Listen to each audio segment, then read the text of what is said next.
I'm Carol Angela Davis. Today is the 21st of October. I bring you your news and commentary, your reality news check, coming to you as I always do via Skype. With your headlines today, folks, the Senate has rejected a big piece of the Obama jobs bill also today. And let me tell you, folks, this is going to make you mad. If it doesn't make you mad, there's something wrong with you, folks. You got to check yourself. This should make you really, really super angry. Also today, and finally today, a critic of large banks is nominated to a key financial post, so that should be very helpful, hopefully, to the American people. We're going to begin with our first story from the nation's capital, folks. It was a test vote, and, folks, it failed. Yeah. President Barack Obama's revised jobs plan designed to boost the hiring of teachers, firefighters, and police officers. Somehow that failed, folks, okay? I guess we don't need that many more teachers. I mean, hey, 40 students in a class, so what, okay? All right, it was foiled, folks, by you-know-who, the big bad devil, the Republicans, and a handful of Democrats. 3 Democrats abandoned Obama on the vote, and 2 more who voted with the president previously said they couldn't support the underlying Obama plan unless it's changed. Of course, that's easy to say when you're sitting at home with your paycheck. Isn't today payday? Today's Friday, right? Isn't today payday? So you're sitting in a big, fat Friday paycheck. Going to the movies, go to the restaurant, the farmer's market over the weekend, pick a few apples, maybe take your kids to their swimming lessons or their piano lessons, take somebody else out for dinner, plan your vacay, just do it. Go buy some clothes, do whatever you want to do because you got money, pay your car note. How about that, folks? Kid doesn't have to come home from college because you can't pay the tuition because you got a paycheck.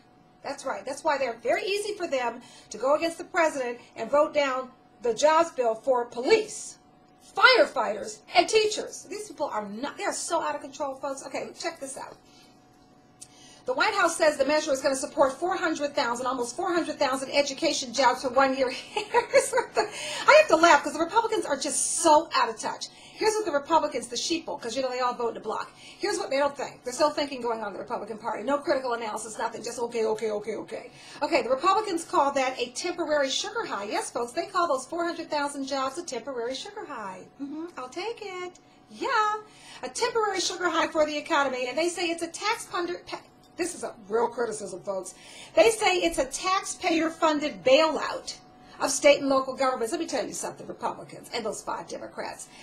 It's my money.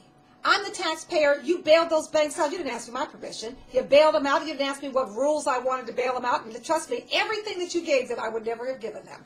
So you bailed out the banks with was a taxpayer-funded bank bailout. Now you're objecting to a taxpayer-funded bailout of state and local government. It's my money. This is a democracy. Occupy, occupy. It's my money, and I want them bailed out. I want them bailed out now. Thank you. I want these people back to work. I want my kids to get an education. All right, check this out.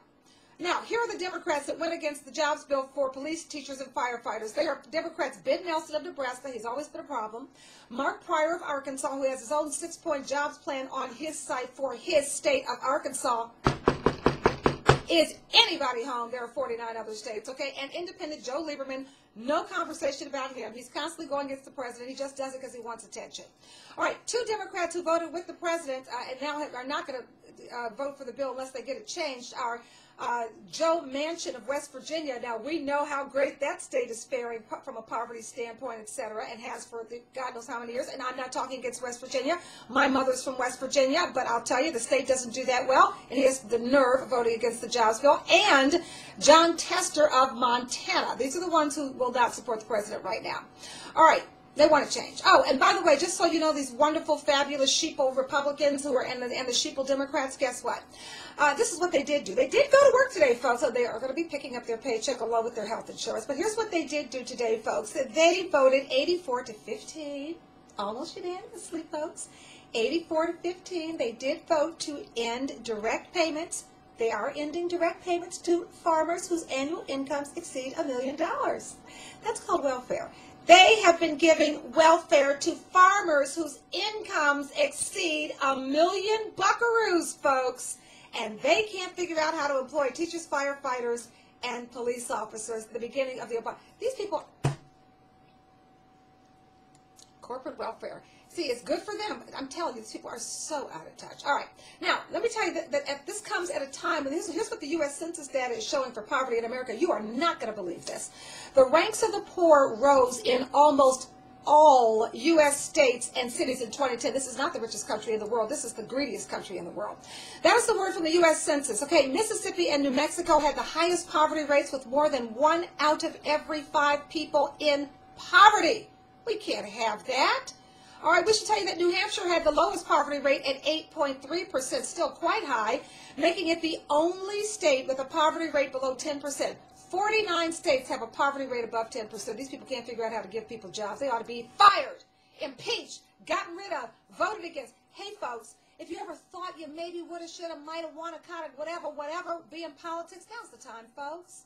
Because at the end of the day, you can't do a worse job. And it's a learning curve. You'll learn. We'll help you get in there and if you at least run against these idiots. At least give them some competition to make them accountable. All right, 12 states had poverty rates above 17%. That is up from 5 in 2009. Poverty rates in 10 metropolitan areas were above 18%, okay? No state, not one state had not one state had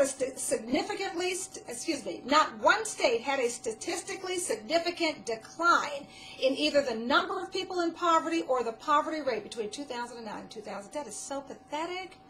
There's even more. I hate to say this, that the depth of poverty levels increased in 2010 by 0.5%, okay? 6.8% of people now have incomes that were no more than half of the federal government's official poverty threshold. That was up 6.3% from 6.3% in 2009. So you might ask this question.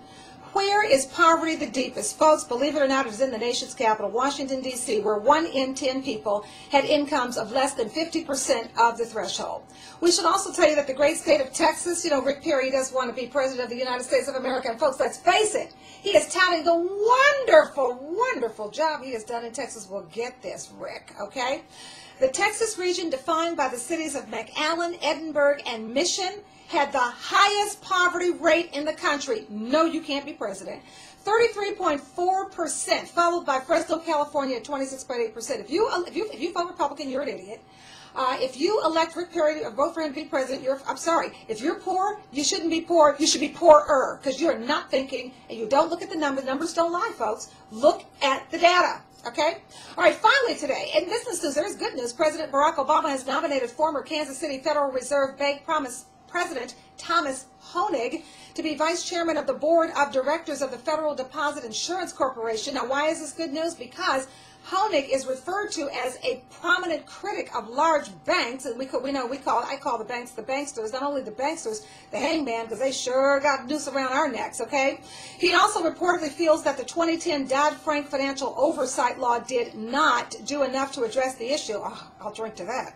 The Federal Deposit Insurance Corporation is a regulator, that, as you know, that insures individual bank accounts up to $250,000. There is hope on the horizon. We still have to hold his feet to the fire because there is no one, apparently, at the Federal Reserve banking system that gives a darn about the people. So no matter what, I don't care who's there, folks, stay on it, stay on it. Occupy your neighborhood, whatever it is. Get out there and hustle and protest and help anybody who's, if you can't go, it's okay. Send them some money, bake them a cake. Send them some food, give them some support, call them up and say, job well done, because we got to keep this fight going. Thanks so much, folks. I thank you for joining me. I'll see you next week. I'm Carol Angela Davis, your reality news check. It is Friday, October 21st, 2011. Have a fabby weekend.